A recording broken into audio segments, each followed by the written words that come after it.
सर्व शिवसैनिकांना मानाचा जय महाराष्ट्र। काल ठाण्यामध्ये बेधडक मोर्चा पार पडला। ठाणे महानगरपालिकेमध्ये वाढलेला भ्रष्टाचार, लाचखोरी आणि भीषण पाणी टंचाईच्या विरोधामध्ये आणि अनधिकृत बांधकामाच्या विरोधामध्ये संयुक्त मोर्चा काढण्यात आला होता। या मोर्चामध्ये मनसे, शिवसेना, उद्धव बाळासाहेब ठाकरे, काँग्रेस आणि राष्ट्रवादी काँग्रेस यांचे प्रमुख पदाधिकारी नेते उपस्थित होते। राजन विचारे, त्यानंतर केदार दिघे आणि शिवसेनेचे ज्येष्ठ नेते आणि उपनेते भास्कर जाधव तसेच जितेंद्र आव्हाड हे सुद्धा या मोर्चामध्ये उपस्थित होते। त्याचबरोबर ठाण्यातील सर्वसामान्य जनता मोठ्या संख्येने उत्स्फूर्तपणे या मोर्चामध्ये सहभागी झालेली होती आणि या ठाण्यामध्ये वाढलेला भ्रष्टाचार, पाणी टंचाई आणि गुंडशाहीच्या विरोधामध्ये लोक रस्त्यावर उतरून या प्रशासनाला जाब विचारण्यासाठी, या समस्येवर तोडगा काढण्यासाठी हे संयुक्त शिष्टमंडळ या ठिकाणी जाऊन भेटलेलं आहे। या बेधडक मोर्चासाठी जमलेल्या जनसमुदायाला संबोधित करताना सर्वपक्षीय नेत्यांनी या मिंधे पितापुत्रांवरती जोरदार टीका केलेली आहे। त्यातच शिवसेनेचे नेते आणि शिवसेनेचे ज्येष्ठ नेते भास्कर जाधव यांनीही भाजप आणि शिंदे पितापुत्रांवरती जोरदार टीका केलेली आहे आणि भास्कर जाधव यांनी त्यांच्या शैलीमध्ये यांचा समाचार घेतलेला आहे। या व्हिडिओच्या माध्यमातून आपण बघूया भास्कर जाधव यांनी या शिंदे पितापुत्रांचा कसा समाचार घेतलेला आहे ते। व्यासपीठावरील सर्व मान्यवर मंडळी, पत्रकार मित्र आणि माझ्या समोर उपस्थित असलेल्या हजारोच्या संख्येनं बांधवांनो, भगिनींनो आणि सहकारी मित्रांनो, ऑक्टोबर हीट सुरू झाली आहे। मी आता गावाकडून आलो, भात कापणी सुरू आहे। मला असं वाटत होतं की फक्त कोकणामध्येच आणि बाहेरच फक्त ऑक्टोबर हीट आहे, त्यामुळे आम्ही जास्त गरम झालोय। परंतु आजचा मोर्चा बघितला तर महाराष्ट्रामध्ये सगळ्यात जर गरम कोण झाले असतील तर आमचे ठाणेकर झालेले आहेत। बांधवांनो, भगिनींनो, महाराष्ट्राला हीच एक अपेक्षा आहे की तुमच्यासारख्या लोकांनी अन्यायाच्या विरोधात पेटून उठलं पाहिजे। ज्या ठिकाणी न्याय होईल त्या ठिकाणी सन्मान केला पाहिजे। परंतु अन्याय सहन करणारा सुद्धा गुन्हेगार तेवढाच असू शकतो आणि म्हणून अन्याय सहन करण्याची परिसीमा आहे। अन्याय फार सहन करू नका, सहन करू नका। मी फार तांत्रिक बाबीमध्ये जाणार नाही। ठाणेकरांच्या प्रत्येक वेदना, ठाणेकरांची प्रत्येक अडचण, ठाणेकरांचं प्रत्येकाचं दुःख, मग ते पाणी समस्येचं असेल, रस्ते समस्येचं असेल, घोडबंदरचं असेल, त्या ठिकाणी वाहतुकी संदर्भातलं असेल, भ्रष्टाचाराचं असेल, अनधिकृत बांधकामाचं असेल किंवा अन्य कोणता असेल, अधिकाऱ्यांचा भ्रष्टाचार असेल, त्यांच्या नियुक्त्या असतील, त्यांच्या नेमणुका असतील, या संदर्भामध्ये सर्वांनीच या ठिकाणी आपले मत मांडलेलं आहे, आपले विचार मांडलेत। आयुक्तांना आम्ही आपल्या सर्वांचं म्हणणं लेखी स्वरूपामध्ये दिलेलं आहे। तिथेही आयुक्तांना आम्ही 4 शब्द काय सांगायचे ते सांगितले। पण राजनजी विचारे, तुम्ही सगळे लोक जे बोलत असता म्हणता की आयुक्त हे हतबल आहेत, ते हेल्पलेस आहेत। तुम्ही तर आता म्हणाला पोलीस सुद्धा या ठिकाणी हेल्पलेस आहेत। कोण? जर पोलीस किंवा प्रशासन अशा पद्धतीने जर हेल्पलेस असेल, ते जर त्या ठिकाणी हतबल असतील, तर मला असं, मी त्यांना हतबल म्हणणार नाही, तर ते राज्यकर्त्यांचे बटीक झालेले आहेत असं मी त्यांना डायरेक्ट म्हणेन। काय कमी अधिकार आहेत की काय अधिकाऱ्यांना? अधिकाऱ्यांना अधिकार कमी नाहीत। रस्त्यावरचा एखादा पोलीस शिपाई सुद्धा जर आमच्याकडून कळत नकळतपणे चूक जर झाली, तर आम्ही आमदार आहोत की खासदार आहोत याचा विचार न करता तो आम्हाला त्या ठिकाणी 4 गोष्टी सुनावतो। तो आमच्या गाडीचा नंबर घेतो आणि आम्ही घरी पोहोचलो नाही तर आम्ही काही चूक केली असेल, बेल्ट लावला नसेल, सिग्नल तोडला असेल, गाडीचं स्पीड अधिक असेल, तर त्या संदर्भातलं शेवटी चलन, दंडाचं चलन आमच्या घरी येतं, मोबाईलवर येतं ना तुमच्या। जर एकाच पोलिसाला एवढा अधिकार आहे तर IAS officer, IPS officer, IFS officer अशा पद्धतीने हेल्पलेस का झालेत? हतबल कशाकरता झालेत? मी तर म्हणेन असा जो कोणी अधिकारी असेल त्याला मी हतबल म्हणणार नाही, तर तो सुद्धा सत्तेचा लाचार झालाय असं मला म्हणावं लागेल. असं मला म्हणावं लागेल. काय IAS अधिकाऱ्यांना काय कमी असते अधिकार? IPS अधिकाऱ्यांना काय अधिकार कमी असतात? अरे शेवटी या ठाण्यानं टी चंद्रशेखर सारखा एक आयुक्त त्या काळामध्ये पाहिला. आज जे कोणी उद्धव साहेबांची शिवसेना सोडून गेले ते गावभर सांगत असताना सांगतात की आम्ही सिंधुदुर्ग सम्राट शिवसेना प्रमुख मान्य बाळासाहेब ठाकरेंचे विचार पुढे घेऊन जातोय. धर्मवीर आनंद दिघेंचे विचार पुढे घेऊन जातोय. कदाचित या 5-25 वर्षातल्या तरुण पिढीला हे माहीत नसेल ते टी चंद्रशेखर कोण होते, परंतु 5-25 वर्षाच्या प्रत्येकाला माहित आहे टी चंद्रशेखर कोण होते. एक आयुक्त शिवसेना भाजपाची सत्ता होती. महाराष्ट्राचे मुख्यमंत्री नामदार मनोहर जोशी होते. महाराष्ट्राच्या विधानसभेमध्ये सुद्धा आमदारांनी आवाज उठवला. महाराष्ट्र शिवसेनेच्या भाजपाच्या आमदारांनी अनेक वेळेला राज्याच्या मुख्यमंत्र्यांना भेटून हा आयुक्त इथून बदला नाही तर आमचं राजकारण संपेल अशा प्रकारच्या तक्रारी केल्या. मला सांगताना अभिमान वाटतो. त्यावेळेला सत्ता शिवसेनेची होती. अरे शिवसेना प्रमुखांचे आनंद दिघे साहेबांचे विचार हे होते की या शहरामध्ये पुढच्या 25 पिढ्या आमच्या राहणार आहेत. आम्ही जे विकासाची त्या ठिकाणी योजना आखतोय, विकास करतोय, त्याचा चांगल्यातला लाभ किमान या नागरिकांना 50 वर्ष मिळाला पाहिजे आणि म्हणून सत्ता लाळावर लावण्याचा प्रयत्न त्यांनी केला. सत्ता गेली तरी हरकत नाही, पण ठाण्याची सगळी अनधिकृत बांधकामं तुटली पाहिजेत. ठाण्याचे रस्ते प्रचंड अशा पद्धतीचे रुंद झाले पाहिजेत. ठाण्याच्या रस्त्याच्या कडेला कुठली झोपडी असता कामा नये, कुठली हातगाडी असता कामा नये. हा 50-100 वर्षाचा विचार शिवसेना प्रमुखांच्याकडे आणि आनंद दिघे साहेबांच्याकडे होता. भ्रष्टाचार बऱ्याच ठिकाणी असतो, नाही असं नाही. पण आज ज्या वेळेला व्यासपीठावरच्या प्रत्येक माणसांचा आयुक्तांच्या समोर त्यांनी जो भ्रष्टाचाराचा पाडा वाचला, तो पाडा ऐकल्यानंतर मला सांगावं लागेल की उभ्या महाराष्ट्रामध्ये जर सगळ्यात भ्रष्टाचार कुठे असेल तर ह्या ठाणे महानगरपालिकेमध्ये आहे, हे मला इथं सांगावं लागेल. या ठाणे महानगरपालिकेमध्ये आहे. हा बाळासाहेबांचा विचार होता, हा दिघे साहेबांचा विचार होता. अरे तुम्ही स्वतः करता, स्वतःच्या चेल्या चपाट्यांकरता, सत्ता विकत घेण्याकरता, माणसं विकत घेण्याकरता, दुसऱ्याच्या पक्षातले कार्यकर्ते विकत घेण्याकरता, म्हणून अशा पद्धतीनं भ्रष्टाचार करणार आणि तो भ्रष्टाचाराचा पैसा वाम मार्गाला लावणार. आणि म्हणून इथं ठाणेकरांच्या जमीर, सच्चक, विवेक बुद्धी याला आव्हान खऱ्या अर्थानं आज निर्माण झालंय. हे आव्हान निर्माण झालंय. काय भविष्यामध्ये अशा पद्धतीने या भ्रष्टाचारी लोकांची सत्ता तुम्ही ठेवणार का? भ्रष्टाचारी लोकांची जर सत्ता ठेवली तर तुमचेच शेवटी पुढची पिढी आहे ती तुम्हाला कधीही माफ करणार नाही. आणि त्याचबरोबर इथून मी मुंबईकरांना आव्हान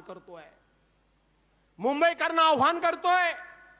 आज मुंबईमध्ये संपूर्ण सिमेंटचे रस्ते आम्ही करतोय. अशा पद्धतीचा डांगोरा पिटला जातो. त्या मुंबईमध्ये आम्ही विकास करतोय म्हणून सांगतात. अरे मुंबई महानगरपालिकेचे जवळजवळ 96 ते 99 हजार कोटी रुपयाची एफडी म्हणजे फिक्स्ड डिपॉझिट हे शिवसेनेच्या ताब्यामध्ये महानगरपालिका आल्यानंतर उद्धव बाळासाहेब ठाकरेंच्या नेतृत्वाखाली राहिलं. उद्धव बाळासाहेब ठाकरेंच्या नेतृत्वाखाली ज्या वेळेला 27 वर्षापूर्वी शिवसेनेकडे ती महानगरपालिका आली, त्यावेळेला 600 कोटी रुपये त्या महानगरपालिकेवर कर्ज होतं. पण 3 वर्षापूर्वी ज्या वेळेला प्रशासक तिथं आला त्यावेळेला महानगरपालिकेच्या जवळजवळ 95-96 ते 99 हजार कोटीपर्यंतच्या ठेवी होत्या. आपल्याला आठवत असेल देशाचे पंतप्रधान मुंबईमध्ये एका कामाच्या भूमिपूजनाकरता आले होते, उद्घाटनाकरता आले होते आणि देशाचे पंतप्रधान असे म्हणाले की अशा पद्धतीनं एखाद्या संस्थेचा पैसा हा बँकेमध्ये ठेवून विकास होत नाही. देशाच्या पंतप्रधानांनी अशा प्रकारचं भाष्य करणं म्हणजे पर्यायानं या भ्रष्टाचारांना एक प्रकारचं प्रोत्साहन देणं. त्यांच्या भ्रष्टाचाराला त्या ठिकाणी राजाश्रय देणं, त्यांनी केलेला भ्रष्टाचार हा देशाच्या सर्वोच्च नेत्यांनी मान्य करणं असा त्याचा अर्थ होतो. आणि म्हणून आज ही महानगरपालिका कर्जाच्या बोजाखाली आहे. ही महानगरपालिका त्या ठिकाणी कर्मचाऱ्यांचे वेळेवर पगार देऊ शकत नाही. ही महानगरपालिका रिटायर्ड झालेल्या कर्मचाऱ्यांची देणी वेळेवर देऊ शकत नाही. तीच अवस्था जर ह्यांच्या हातात मुंबईची महानगरपालिका राहिली तर लवकरच ती अवस्था त्या मुंबई महानगरपालिकेची व्हायला आता वेळ लागणार नाही. यांचा डोळा त्या डिपॉझिटवर आहे, डिपॉझिटवर आहे, त्या डिपॉझिटवर आहे. ते डिपॉझिट कसं राहिलं ते बघा. आशिया खंडामध्ये सगळ्यात स्वस्त बसचा जर प्रवास कुठं असेल तर मुंबई महानगरपालिकेचा आहे. आणि तुमची मला वाटतं बस प्रवास ट्रान्सपोर्टेशन बंदच पडलं. मागच्या वेळेला 1-1 कोटी रुपयाच्या काहीतरी 37 गाड्या तुम्ही आणल्यात. त्यातल्या मला वाटतं 16 की 17 गाड्या आता भंगारामध्ये विकायला काढलेल्या आहेत. आणि मुंबईमध्ये आशिया प्रायव्हेटायझेशन करायला दिलंय त्याच्यामध्ये. आणि म्हणून आशिया खंडामध्ये सगळ्यात स्वस्त बस सेवा ही मुंबई महानगरपालिकेची आहे. आंतरराष्ट्रीय दर्जाची जी शिक्षण सेवा ही मुंबई महानगरपालिकेची आहे. आज संपूर्ण महाराष्ट्रातून देशामधून येणारा रुग्ण हा मुंबईमध्ये कुठल्याही हॉस्पिटलमध्ये ऍडमिट झाला तरी त्याला मुंबई महानगरपालिका सेवा देते. आणि मगाशी राजनजी विचारे 4-4 वेळा सांगत होते की त्या घोडबंदर रोडला 18 माणसं मेली. दुसरा त्यांनी मुद्दा मांडला, ते कोणतरी सदग्रस्त होते की गेल्या मंगळवारी आयुक्तांच्याकडे तक्रार करून सुद्धा त्यांनी हॉस्पिटलमध्ये लक्ष दिलं नाही. 2 माणसं काहीतरी अविनाश मेली. आणि म्हणून एका बाजूला मुंबई महानगरपालिका आणि दुसऱ्या बाजूला ठाणे महानगरपालिका. ही ठाणे महानगरपालिका ही महाराष्ट्रामध्ये शिवसेना स्थापन झाल्यानंतर जर पहिली कोणती नगरपालिका ताब्यात आली असेल शिवसेनेच्या तरी ठाणे नगरपालिका शिवसेनेच्या ताब्यामध्ये आलेली आहे. हे सगळे महायुतीचे नेते, महाविकास आघाडीचे, युतीचे नाही, युती काढून टाका आतली. महाविकास आघाडीचे नेते एका ठिकाणी व्यासपीठावर आलेत. हे व्यासपीठावर सत्य करता आलेले नाहीत तर शेवटी भ्रष्टाचारापासून या ठाणे महानगरपालिकेला वाचवली पाहिजे, हे आमचं कर्तव्य आहे. आणि ते कर्तव्य पार पाडण्याकरता म्हणून आम्ही या ठिकाणी आलोय. हे आमचं कर्तव्य आहे. मी या ठिकाणी सांगणार आहे सौरभ राव यांना, कमिशनर म्हणून तुम्हाला खूप मोठे अधिकार असतात. तुमच्या बदल्या तसा विचार केला तर कॉर्पोरेशनच्या हातामध्ये नसतात, साध्या मंत्र्याच्या हातामध्ये देखील नसतात. तुम्ही जर प्रामाणिक असाल तर महाराष्ट्रामध्ये तुमच्यासारख्या प्रामाणिक अधिकाऱ्यांची अनेकांना गरज आहे. तुम्ही खरोखर प्रामाणिक असाल, कारण प्रत्येक जण तुमचं कौतुक करत होता.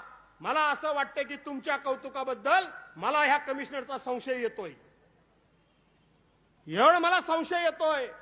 अरे माझा भाव, दर्या माझा भाव, असं काहीतरी करत असावा. तुम्ही गेलात तरी तुमच्याशी गोड, सत्ताधारी गेले तरी सत्ताधाऱ्यांचं गोड, तुमच्याशी गोड, दिवसा आणि रात्री गोड त्यांच्याकडे. असं काय होत नाही ना? असं काय होत असेल तर बघा. आणि म्हणून मी कमिशनरला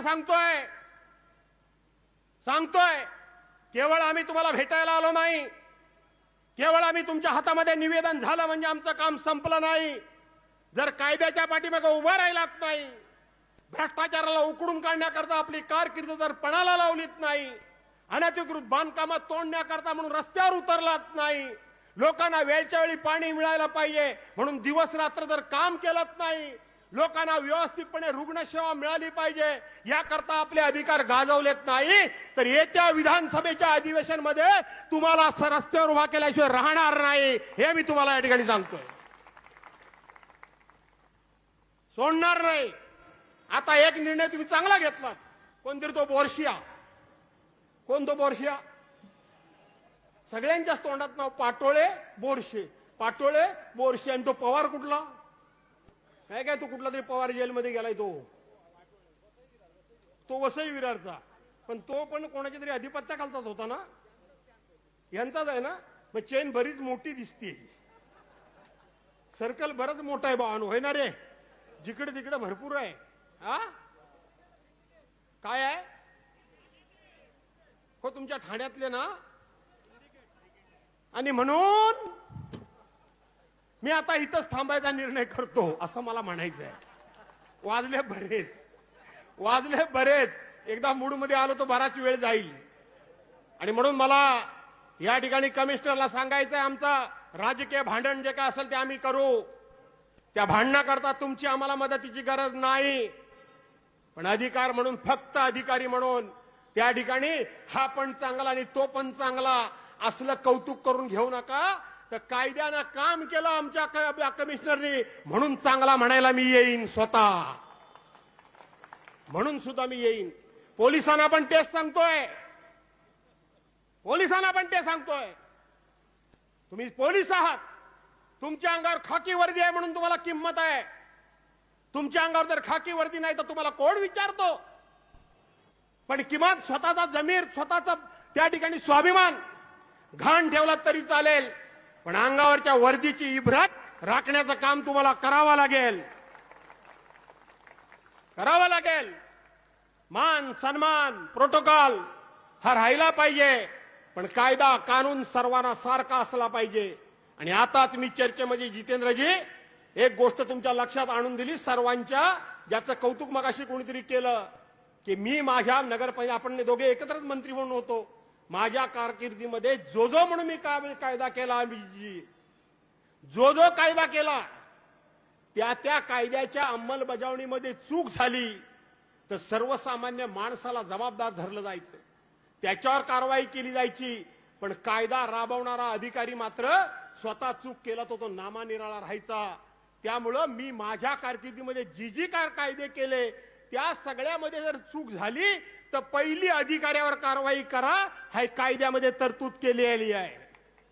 आणि म्हणून अनधिकृत बांधकामाच्या बाबतीत मी तुम्हाला सांगितलं की अनधिकृत बांधकाम जिथे कुठे असेल त्याची साध्या एखाद्या नागरिकानं तक्रार केली नगरपालिकेमध्ये, वार्ड ऑफिसरच्याकडे, तिथल्या स्थानिक पोलीस स्टेशनच्या ऑफिसरच्याकडे साधी तक्रार केली, त्यांनी पोच घ्यावी. आणि तरी सुद्धा जर अनधिकृत बांधकाम झालं तर त्या अधिकाऱ्यांना त्या कायद्यामध्ये सस्पेंड करणं, डिसमिस करणं ही कायद्यामध्ये तरतूद आहे. आणि ती कमिशनरनी मान्य केली, सर्वांच्या देखत मान्य केलेली आहे. घाबरायचं काही कारण नाही, भ्यायचं काही कारण नाही. आणि पैसे मोजायच्या भानगडीत सुद्धा काही पडू नका. सगळेच काही घाबरतात अशातला भाग नाही. मला काय करायचंय, मिळतंय ना घेऊया. अरे असं जर म्हटलं असतं की मुंबई 105 हुतात्म्यांनी जर आपला हुतात्म्य पत्करलं नसतं तर मुंबई आपल्याला मिळाली असती काय रे? ते म्हणाले असते आम्ही कशाला मरू. या देशाला स्वातंत्र्य मिळण्याकरता अनेकांनी या मातीला हात लावला, वंदे मातरम म्हणाले. आणि आपल्या गळ्यामध्ये जर फास अडकवून जर ते हसत हसत फासावर गेले नसते तर आपल्याला त्या ठिकाणी स्वातंत्र्य मिळालं असतं का? जर पाणी पाहिजे असेल, विहीर खोदायची असेल तर ज्या ठिकाणी कुठेतरी खड्डा पडतो, पण दुसऱ्या ठिकाणी मात्र त्या मातीचा भराव डीग होतो. त्यामुळे कुठेतरी तो खड्डा पडावाच लागतो. आणि म्हणून लक्षात ठेवा, हे सत्कर्म आहे. भ्रष्टाचाराच्या पैशाला हात लावून, भीतीचं कारण सांगून त्यांच्याबरोबर जाण्याच्या ऐवजी प्रसंगी काही झालं तरी हरकत नाही, पण या भ्रष्टाचारांच्या बरोबर जाणार नाही, अशा प्रकारची शपथ तुम्ही घ्यायला हवी. काय या मंत्रिमंडळाची अवस्था आहे? एका मंत्र्याच्या पीएचे 156 एकर जमीन, तिच्या आईला 156 एकर, ती पण आंध्र प्रदेशमध्ये. ड्रायव्हरची 156 एकर. एक आमदार मंत्री टॉवेल लावून बसलाय गादीवर, हातात सिगारेट आणि बाजूला पैशाची बॅग उघडी. अरे तुझ्या घरातल्या बॅगेचा फोटो बाहेर कसा आला? म्हणजे घरातले पण ह्यांच्या चोरीला सामील नाही. वाल्या कोळ्याची गोष्ट माहिती आहे का नाही माहिती आहे तुम्हाला? ज्या वेळेला नारदाला मारायला वाल्या कोळी आला, या जुन्या गोष्टी आजी आजोबा आता घरी सांगत नाहीत. आमचे आजी आजोबा सांगायचे. आता काय झालंय, मी एकटा, आम्ही दोघच आणि आपलं पोरगा. म्हातारी झाली गावाला, होय ना का बायानो? आणि म्हणून त्या वेळेला सुद्धा नारदानं सांगितलं की मला मारायचं ते मार, पण तुझी एवढी माणसं मारतोय, तुझं पाप करतोय, त्या पापाचे वाटेकरी तुझी मुलं बाळ आहेत का, बायको बिको आहे का, जरा बघून ये, बघून ये. नंतर वाल्या कोळी, नंतर तो वाल्याचा वाल्मिकी झाला. तो रडत रडत आला. तो म्हणाला, कोणी माझ्या पापामध्ये वाटी व्हायला तयार नाही. मला वाटतं ह्या मंत्र्याच्या उघड्या बॅगेतल्या पैशा बाबतीत देखील संजयराव तसंच झाले खासदार साहेब. हा पैसा उघडा कोणीतरी घरच्या माणसाने फोटो काढला, कोणी काढला तो मला माहिती आहे, तोही मला माहिती आहे. तो तसा तिच्या आईला आमच्या कोकणातला जो एक कोण तो, अरे कोण आईला ठाणेकर गारटले काय रे, मला ऐकायला येत नाही. उद्धव साहेब मला झोप येत नाही, उद्धव साहेब मला झोप येत नाही, मला त्रास होतो, मला तुम्हाला मला मला त्रास होतो, त्रास होतो. माहिती आहे ना, त्या आईला झेंडू बामची मी ऍडव्हर्टाईज एवढी केली, मला रॉयल्टी मिळायला पाहिजे. मित्र, माझा मित्र आहे जितेंद्र, आम्ही एकत्र होतो, मी अध्यक्ष आणि ते कार्याध्यक्ष, आमचं खूप चांगलं ट्युनिंग होतं. नव्हतं जितेंद्र? तेवढी रॉयल्टी तेवढी बघा जरा मला झेंडू बामची. हा रडायचं नाटक करतो आणि तोच परवांच्या दिवशी मातोश्रीवर बोलतो. अरे पक्ष सोडायची वेळ माझ्यावर पण आली होती. मी राष्ट्रवादी पण सोडली आणि एकदा शिवसेना पण मी सोडली. राष्ट्रवादीबद्दल तर एक शब्द कधी बोललोच नाही आणि आयुष्यात कधी बोलणारच नाही. पण शिवसेना प्रमुख आणि शिवसेना बद्दल सुद्धा एक शब्द सुद्धा वेडा वाकडा मी माझ्या कारकिर्दीमध्ये कधी बोललेलो. कशा करता बोलायचं, का बोलायचं, कोण आम्ही, कोण होतो आम्ही. कुणीतरी आम्हाला हात दिला, आम्हाला मोठं केलं, त्याची जाण आणि जाणीव ठेवली पाहिजे. ठेवायला पाहिजे का नको. कालचं जरा माझं भाषण काढून बघा. आईला ते छमछम रामदास तो आहे ना, काय तो छमछम,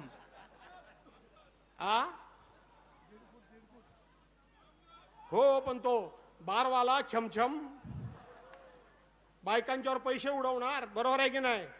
म्हणजे तुमच्यासारखे कोण जात असतील ते, बायका नाचवायच्या, त्याच्यावर पैसे उडवायचे आणि ते गोळा कोणी करायचे, रामदास कदमान. बरं, रामदास कदम गृहमंत्री, गृहराज्यमंत्री होता, म्हणतो 30 वर्षापूर्वीचा माझा बार आहे, म्हणजे 30 वर्ष हे छमछम चालू होतं. पोरगा काय म्हणतो, मी पण नगर काय तो गृहराज्यमंत्री आहे. अरे स्वतःच्या आईच्या नावावर तुमचा बार आहे, स्वतःच्या पत्नीच्या नावावर तुमचा बार आहे. या महाराष्ट्रामध्ये तुमचं तोंड सुद्धा कोणी बघू नये आणि तोंड डावण्याच्या लायकीचे तुम्ही नाहीत. आईच्या नावावरच्या बार मध्ये तुम्ही बार बाला नाचवता, तेथून पैसे कमवता आणि ते लोकांना वाटता आणि तुमच्या त्या घाणेरड्या तोंडानं तुम्ही मातोश्री बद्दल बोलता. खरं तर तुमच्या जिभा झडल्या पाहिजेत, त्यांचे तुकडे पडले पाहिजेत. शिवसेना प्रमुखांच्या मृत्यूचा अशा पद्धतीनं राजकीय भांडवल का त्या पक्षाचे प्रमुख काय बोलले नाहीत. मला विचारायचं एकनाथराव शिंदेना, शिवसेना प्रमुखांच्या बद्दल अशा प्रकारचं भाष्य केल्यानंतर तुम्ही खरोखर जर शिवसेना प्रमुखांना मानणारे होतात, खरोखर जर तुम्ही शिवसेना प्रमुख तुमचे जर आदर्श होते, तर त्या रामदास कदमची जीभ का हसडलीत नाही. तुम्ही हसडायला पाहिजे होती का नाही. पण ते मात्र कुठं काही झालं नाही, कुठेही काही झालं नाही, कुठेही काही बोलले नाहीत. अरे बाळासाहेबांचा आदर्श, सगळ्या पक्षाचे लोक, आम्ही हिंदीचा द्वेष करत नाही, आम्ही हिंदीच्या विरोधात नाही, पण ज्या वेळेला गुजरातला खुश करण्याकरता म्हणून, दिल्लीश्वरना खुश करण्याकरता म्हणून देवेंद्र फडणवीसांनी निर्णय घेतला की महाराष्ट्रामध्ये आम्ही पहिलीपासून सक्तीची हिंदी करणार, त्यावेळेला सगळ्यांनी आपली तत्व बाजूला सारली आणि केवळ मराठी करता एकत्र आले. एकनाथराव, तुमचा पक्ष कुठं होता, तुमचा पक्ष होता कुठं. महाराष्ट्रातल्या मराठी माणसाबद्दल तुम्हाला काही कळव नाही. तुम्हाला फक्त आणि फक्त अमित शाह आणि काय ते नरेंद्र मोदी, जी हुजूर, जी हुजूर, आज्ञा हुजूर,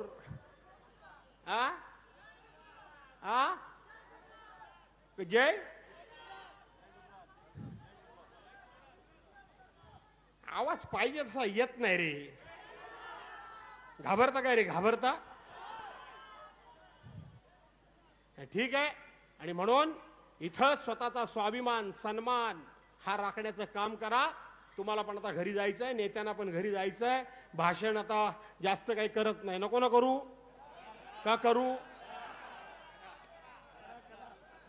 पण मग मला राजनजी विचारे निवडणुकीला बोलवणार नाहीत.